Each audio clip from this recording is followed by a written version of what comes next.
أعوذ بالله من الشيطان الرجيم. بسم الله الرحمن الرحيم.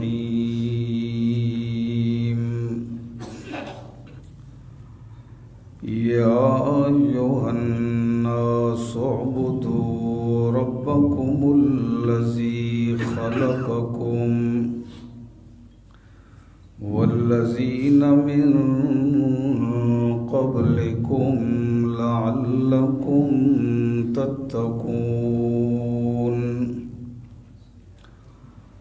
الذي جعل لكم الأرض فراشا والسماء بناء وأنزل من السماء ماء فأخرج به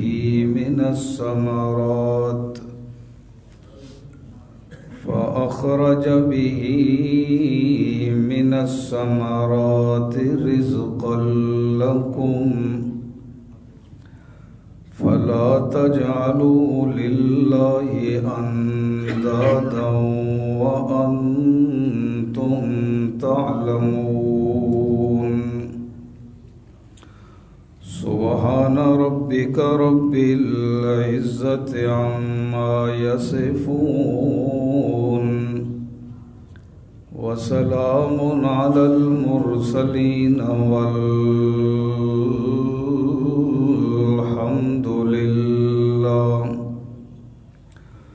الحمد لله أولا وآخرا ظاهرا وباطنا والحمد لله رب العالمين. اللهم صل على محمد وعلى آل محمد كما صليت على إبراهيم وعلى آل إبراهيم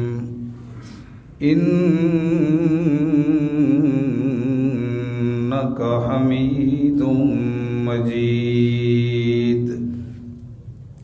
اللهم بارك على محمد وعلى آل محمد كما باركت على إبراهيم وعلى آل إبراهيم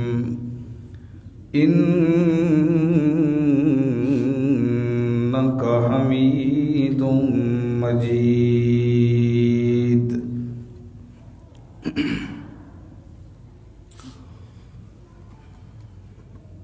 سورہ بقرہ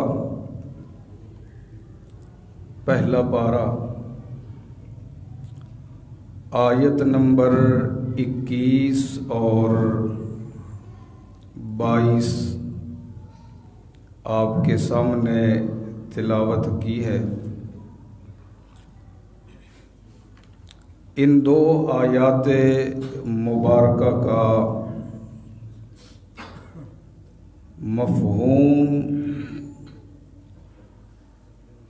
آپ کے سامنے بیان کرنے کا ارادہ ہے. اللہ تبارک و تعالی صحیح بیان کرنے کی توفیق عطا فرمائے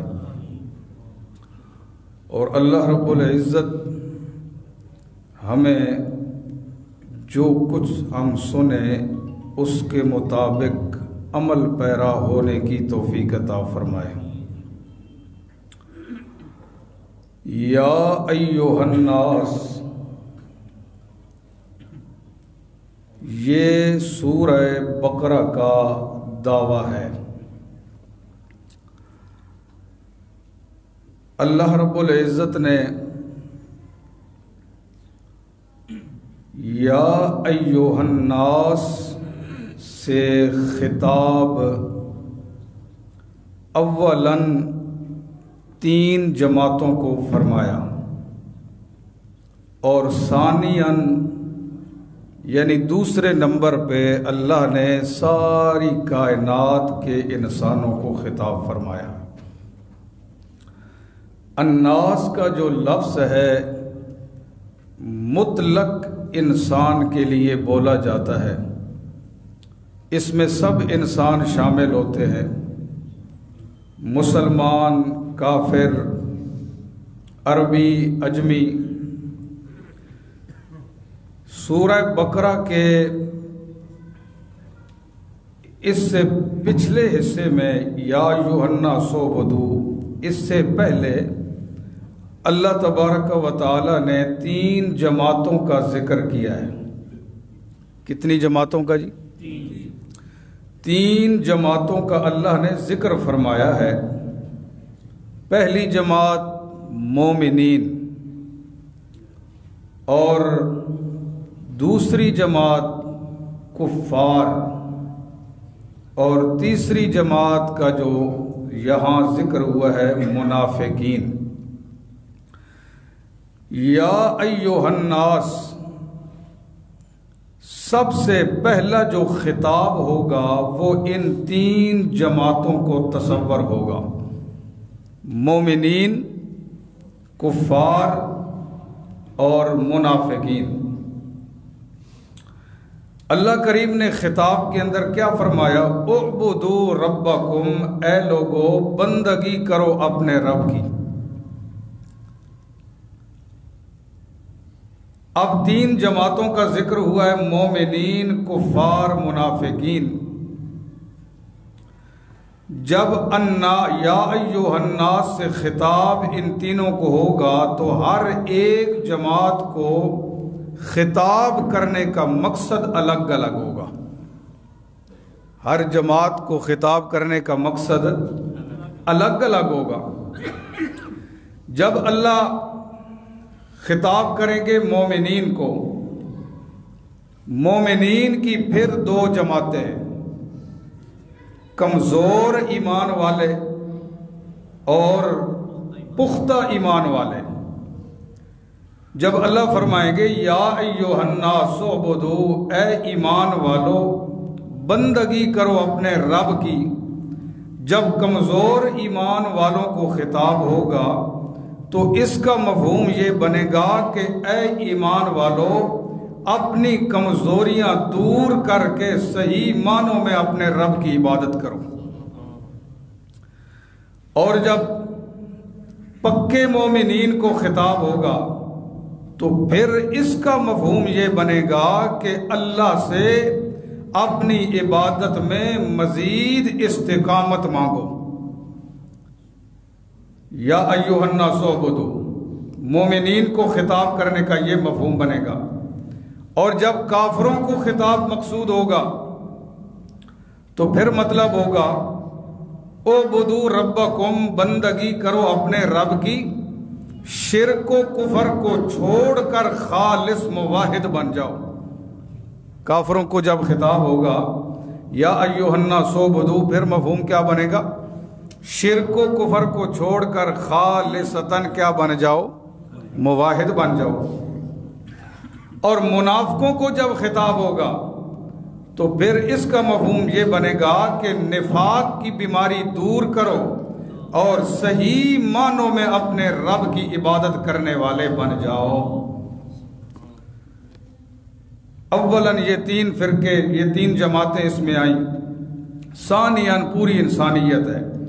اللہ فرماتے ہیں اعبدوا، اپنے رب کی کیا کرو؟ بندگی کرو، عبادت کرو۔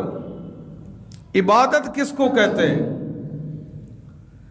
عبادت کا مفہوم یہ ہے کہ انتہائی اپنے آپ کو جھکا کر، عاجز سمجھ کر، عاجز بنا کر کسی کے سامنے اپنے آپ کو جھکانا، اس کی تعظیم کرنا، اس کا نام عبادت ہے۔ اور یہ عبادت صرف اللہ کا حق ہے۔ کس کا حق ہے؟ آپ اس نظریے سے کسی عالم کے سامنے بھی نہیں جھک سکتے کہ میں اگر اس کو نہ جھکا تو یہ میرا نقصان کر دے گا۔ کسی پیر کے سامنے کہ اس کو میرے اوپر تسلط حاصل ہے، میں نے اس کو سلام نہ کیا تو میرا یہ نقصان کر دے گا۔ اگر اس نیت سے سلام بھی کریں گے کہ میں نے فلاں بندے کو سلام نہ کیا، اس کی تعظیم نہ کی، اس کو میرے اوپر ایک تسلط حاصل ہے، اختیار حاصل ہے، یہ میرا نقصان کرے گا دین و دنیاوی میں، تو یہ شرک بن جائے گا۔ یہ کیا بن جائے گا؟ اللہ فرماتے ہیں عبادت کرو، اور کیسا خوبصورت انداز اللہ نے اپنایا۔ یہاں یہ نہیں فرمایا اعبد اللہ، عبادت کرو اللہ کی، یہ نہیں فرمایا اعبد الرحمن، رحمان کی عبادت کرو، اعبد الواحد، ایک اللہ کی عبادت کرو، اعبد الوہاب، اعبد الرزاق، یہ نہیں کہا، یہ بھی اللہ کے نام ہیں۔ یہاں پر اللہ فرماتے ہیں عبادت کرو اپنے رب کی۔ کیا فرمایا؟ اپنے رب کی۔ اس میں بہت بڑا راز ہے، بہت بڑا راز اور بہت بڑا اشارہ ہے۔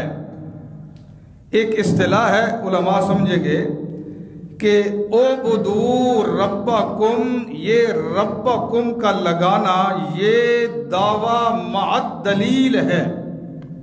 یہ دعویٰ یعنی اللہ نے پہلے دعویٰ پیش کیا کہ عبادت کس کی کرنی ہے، پکار کس کی کرنی ہے، اس پہ دلیل دی کہ اللہ کی عبادت اس لیے کرنی ہے کہ وہ تمہارا رب ہے۔ وہ تمہارا کیا ہے؟ اب رب کس کو کہتے ہیں؟ رب کا مفہوم کیا ہے؟ رب کا لغوی جو معنی ہے تربیت کرنے والا، پرورش کرنے والا، اس معنی میں استعمال ہوتا ہے۔ اب تربیت کا مفہوم جب سمجھیں گے تو پھر رب کا مفہوم سمجھنے میں آپ کو لطف آئے گا۔ تربیت کسے کہتے ہیں؟ انشاء الشیء حالا فحالا الی حد الکمال، ایک چیز کو بنانا، اس کی تربیت کرنا، پرورش کرنا، اس کی تعمیر کرنا، درجہ بدرجہ، سٹیپ بائی سٹیپ اوپر تک لے جانا، حد کمال تک پہنچا دینا، اس کو کیا کہتے ہیں؟ تربیت۔ اللہ فرماتے ہیں میں تمہارا مربی ہوں، میں تمہارا تربیت کرنے والا ہوں، کہ میں نے ایک پانی کے قطرے سے تمہاری تربیت کرنا شروع کی اور تمہیں جوانی کے بلندیوں پر پہنچا دیا۔ اس لیے اللہ فرماتے ہیں عبادت کرو اپنے رب کی۔ آگے پھر اللہ نے فرمایا کون سا رب؟ الذی خلقکم، جس نے تمہیں پیدا کیا۔ ایک اور بڑی نکتے کی بات ہے کہ کوئی بھی انسان ہے اس کے لیے تین چیزوں کا جاننا ضروری ہے۔ ہر انسان کے لیے کتنی چیزوں کا جاننا ضروری ہے؟ کہاں سے آیا، نمبر 2 کہاں رہے گا، اور نمبر 3 کہاں جائے گا۔ کتنی چیزوں کا جاننا ضروری ہے؟ اللہ نے ان تینوں چیزوں کو یہاں بیان فرما دیا۔ فرمایا تو آیا کہاں سے؟ خلقکم، اللہ نے تجھے پیدا کیا۔ خلق کے 2 معنی ہوتے ہیں۔ خلق کا ایک مطلب ہوتا ہے معدوم چیز کو وجود میں لانا، ایک شے نہیں تھی اسے وجود عطا کرنا، اس کو کیا کہتے ہیں؟ اور ایک خلق کا معنی ہے اندازہ لگانا۔ اللہ فرماتے ہیں تو نہیں تھا، میں نے تجھے بنایا۔ دوسری چیز کہاں رہے گا؟ الذی جعل لکم الارض فراشا، زمین کو تیرے لیے بستر بنا دیا، زمین میں رہنا ہے۔ پھر کہاں جانا ہے؟ انزل من السماء، اس میں بھی اشارہ ہے۔ اور آگے فاتقوا النار التی وقودها الناس، اس میں بھی اشارہ ہے کہ آخرت میں تو جائے گا، آخرت میں یا تیرا ٹھکانہ جنت ہے یا جہنم ہے۔ اب اللہ کریم نے کیسے پیدا کیا انسان کو، یہ میں صرف ایک حوالہ قرآن پاک کا آپ کو دکھانا چاہتا ہوں۔ 18واں پارہ نکالیں جی، پہلا صفحہ، 18واں پارہ پہلا صفحہ نکالیں۔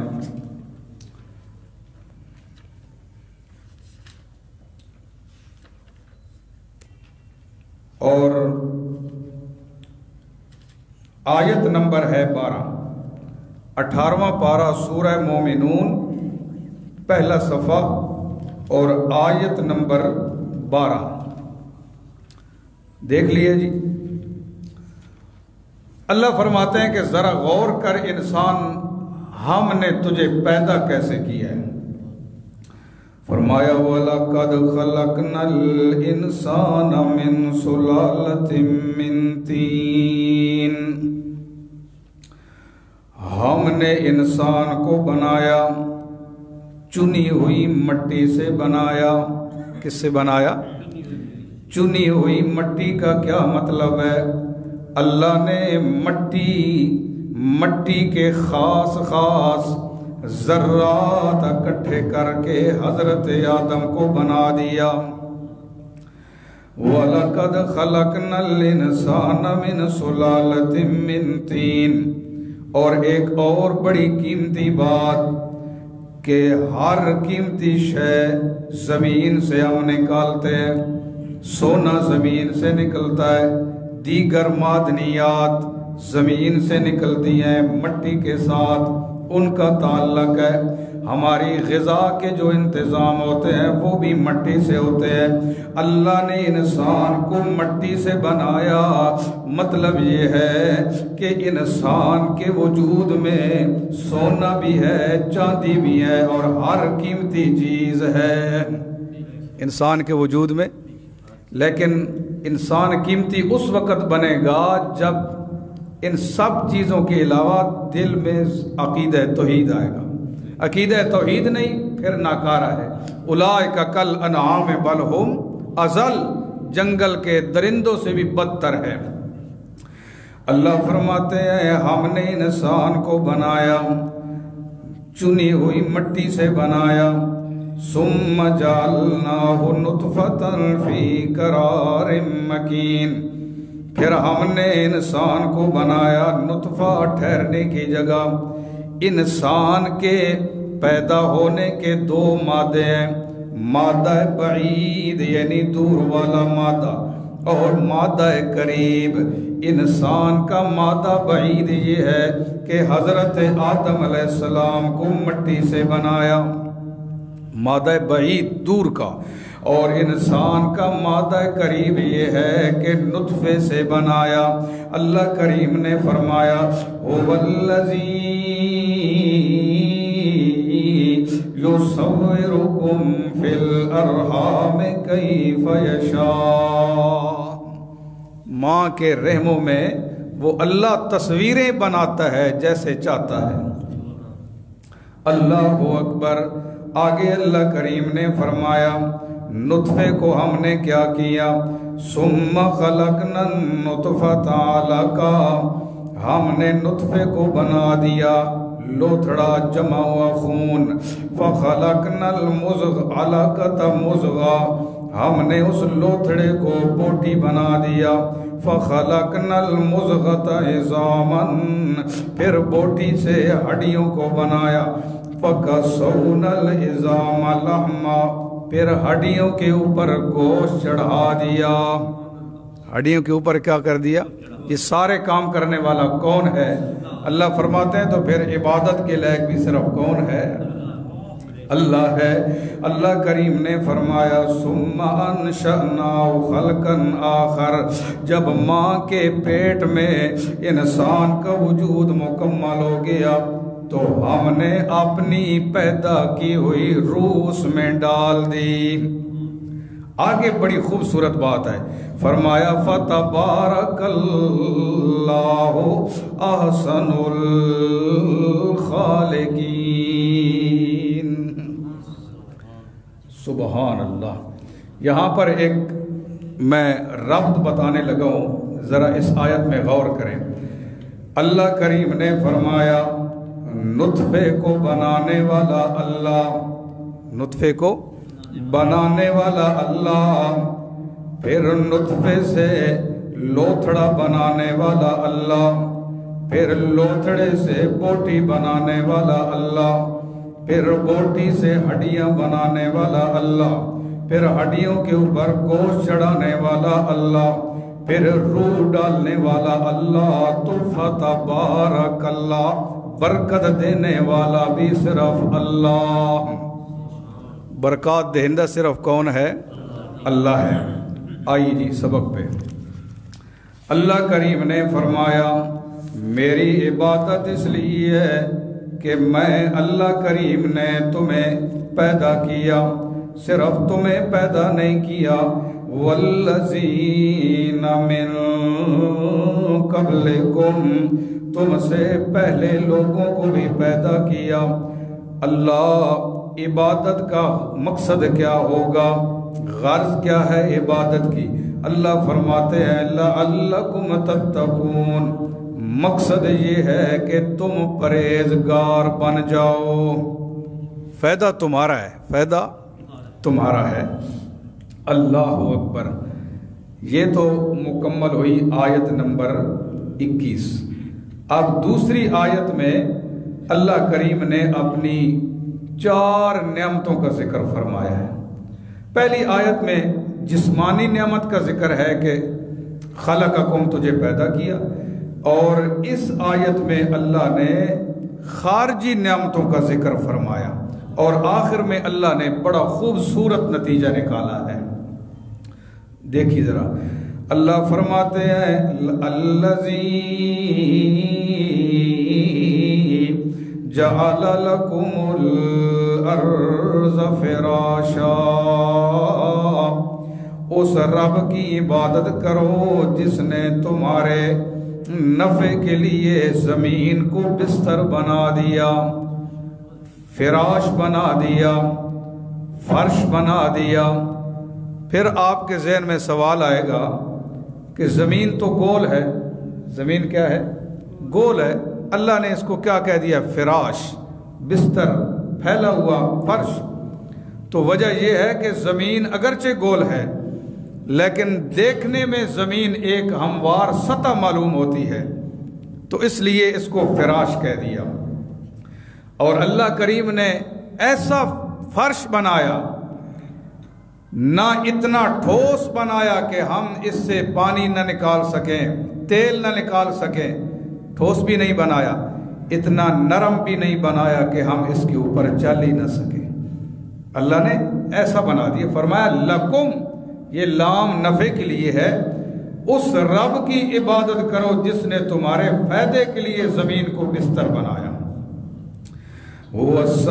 وَالسَّمَاءَ بِنَاءً، اور آسمان کو چھت بنا دیا، بغیر ستونوں کے آسمان کو کھڑا کرنے والا کون؟ جب اللہ ہی ہے تو اللہ فرماتے ہیں عبادت کے لائق بھی میری ذات۔ یہاں کیا دعویٰ پیش کیا؟ اعبدوا ربکم، عبادت کے لائق بھی اللہ کریم نے آسمانوں کو بنایا، اور جو آسمانیں دنیاوی ہے، سورج چاند کا نظام اس پہ لگا دیا، ستاروں سے مزین کر دیا۔ اللہ فرماتے ہیں وَأَنزَلَ مِنَ السَّمَاءِ مَاءً، نازل کی آسمان سے، نازل کیا آسمان سے پانی۔ سوال کر ہوگا کہ بارش جو ہے یہ تو بادل سے آتی ہے، بادلوں سے، آسمان تو اوپر ہوتے ہیں، آسمان تو اوپر رہ جاتا ہے، بارش کہاں سے آتی ہے؟ بادل سے۔ اللہ فرما رہے ہیں ہم نے آسمان سے پانی کو نازل کیا، مطلب یہ ہے کہ جو چیز اوپر سے آئے اس کو آسمان سے آنے سے تعبیر کر دیا جاتا ہے۔ آسمان سے آنے سے کیا کر دیا جاتا ہے؟ بارش برسانے والا صرف کون ہے؟ اللہ اللہ۔ ایک مثال حدیث پاک سے سنانا چاہتا ہوں۔ اللہ کے پیغمبر محمد الرسول اللہ خطبہ ارشاد فرما رہے ہیں، ایک بندہ آیا، آ کر کے عرض کیا رسول اللہ دعا فرما دیجئے، بارش نہیں ہو رہی، بارش نہیں ہو رہی، کہا تھا کہ اے خشکی آ گئی ہے۔ نبی اکرم صلی اللہ تعالی علیہ وسلم نے اپنے نبوت والے ہاتھ بلند فرمائے، ابھی ہاتھ نیچے نہیں کیے، بادل بنے اور مدینہ پاک پہ بارش برسنا شروع ہو گئی۔ بارش کے خزانے کس کے پاس ہے؟ جمعے والا دن بھی گزر گیا، ہفتہ بھی گزرا، اتوار بھی گزر گیا، اگلا جمعہ آ گیا، بارش لگاتار برس رہی ہے، وہی بندہ آیا یا کوئی اور تھا، دونوں روایتیں۔ اللہ اکبر، آ کر کے کہنے لگا یا رسول اللہ دعا فرما دے، اللہ بارش کو بند فرما دے، راستے پہ چلنا مشکل ہو گیا ہے، ہمارے مویشی مرتے ہیں، مکان گرتے ہیں۔ اللہ کی رحمت ہے نا، ہم اس کو بچا بھی نہیں سکتے۔ اللہ اکبر۔ تو اللہ کے پاک پیغمبر محمد الرسول اللہ نے اسی خطبے کی حالت میں تھے، اگلا جمعہ گیا، اللہ کے نبی نے ہاتھ اٹھائے اور فرمایا اللہم حوالینا ولا علینا، اے اللہ اس بارش کو گرد و نواح میں لے جا، ہماری ضرورت پوری ہو گئی ہے۔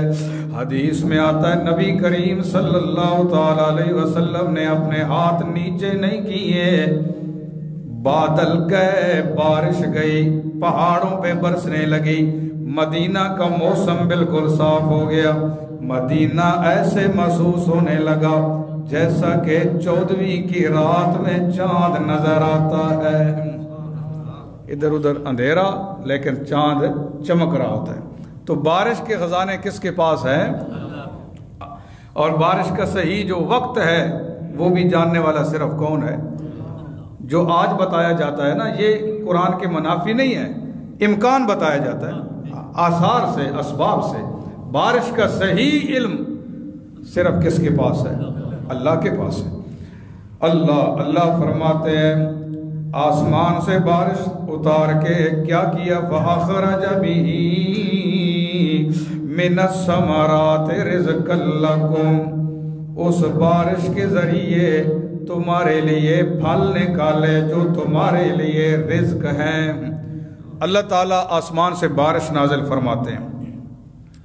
دیکھیں نا، کسان اپنے کھیت میں ہل چلاتا ہے، دانے پھینک کے آ جاتا ہے، کوئی سیدھا، کوئی الٹا، کوئی ٹیڑھا، کوئی کیسا، کوئی کیسا، سارے دانوں کو سیدھا کر کے ان سے سیدھی کونپل نکالنے والا صرف اللہ ہے، تو عبادت کے لائق بھی صرف اللہ ہے۔ اور وہ جو کونپل ہوتی ہے وہ رب کی وحدانیت کی گواہ ہے۔ ہر گیاہے کہ الضمیر رویت وحدہ لا شریک لہ گویت، ہر تنکا گھاس کا جو زمین سے نکلتا ہے وہ یہ کہہ رہا ہوتا ہے کہ اس اللہ کا کوئی شریک نہیں ہے۔ اللہ اکبر۔ اب یہ دلیلیں دینے کے بعد اللہ نے فرمایا نا، میں نے تمہارے لیے زمین کو بستر بنایا، آسمان کو چھت بنایا، اور پھر آسمان سے بارش نازل فرمائی، تمہارے لیے رزق نکالا، اب تم نے کیا کرنا ہے؟ فرمایا فَلَا تَجْعَلُوا لِلَّهِ أَنْدَادًا، پس نہ بناؤ اللہ کے لیے شریک۔ اللہ کی صفتوں میں اللہ کے پیغمبروں اور رسولوں کو برابر نہ سمجھو، اللہ کے نیک بندوں کو اللہ کی صفات میں شریک نہ کرو۔ اللہ فرماتے ہیں جب تمہیں بنانے والا میں اکیلا اللہ، تمہارے لیے زمین کو بستر بنانے والا میں اکیلا اللہ، آسمان کو چھت بنانے والا میں اللہ، پھر بارش نازل کرنے والا میں اللہ اکیلا، پھر پھلوں سے رزق تمہارے لیے رزق کا انتظام کرنے والا میں اللہ، تو عبادت کے لائق بھی صرف میں اللہ، پھر عبادت میں میرا کوئی شریک نہیں ہو سکتا۔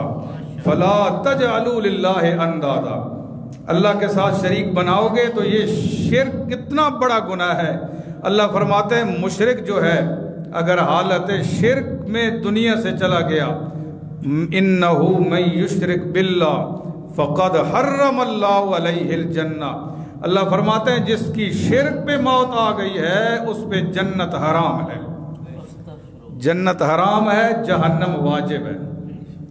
سب کچھ کرنے والا، پیدا کرنے والا، بارشیں برسانے والا، روزی دینے والا صرف کون ہے؟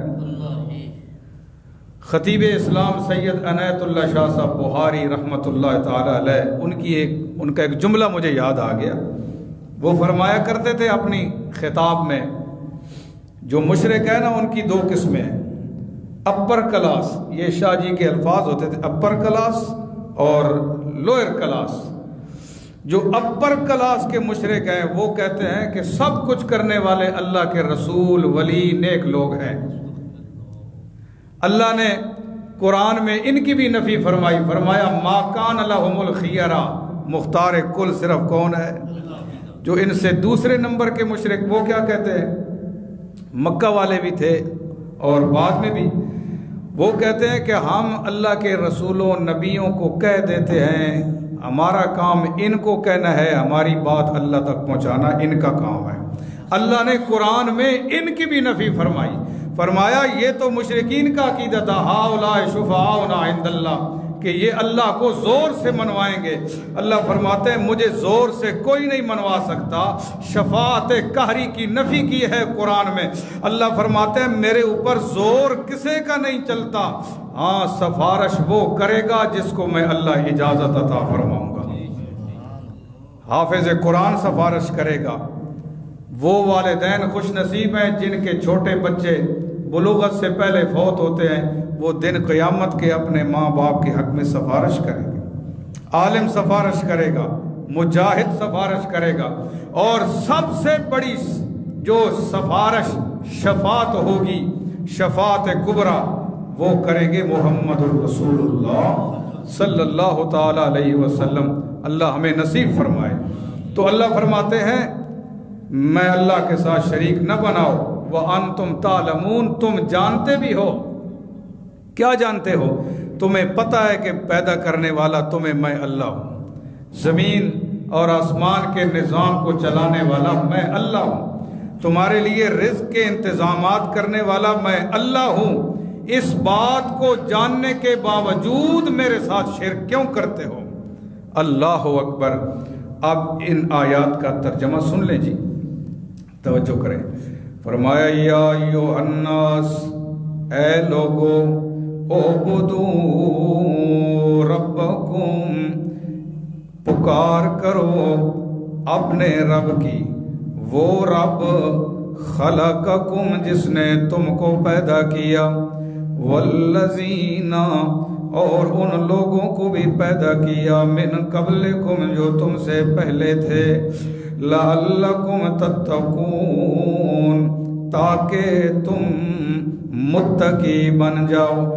الذی، وہ اللہ، جعل لکم الارض فراشا، جس نے تمہارے فائدے کے لیے زمین کو بچھونا بنایا، والسماء بناء، آسمان کو چھت بنا دیا، وانزل من السماء ماء، اور نازل کیا آسمان سے پانی، فاخرج به، پس نکالا اس کی وجہ سے، من الثمرات، پھلوں سے، رزق، لکم، تمہارے لیے، فلا تجعلوا للہ اندادا، پس نہ بناؤ اللہ کے لیے شریک، وانتم تعلمون، اور تم جانتے ہو۔ اللہ قرآن کے مطابق صحیح عقیدہ اور عمل بنانے کی توفیق عطا فرمائے۔ سبحان ربک رب العزت عما یصفون، وسلام علی المرسلین، والحمد للہ رب العالمین۔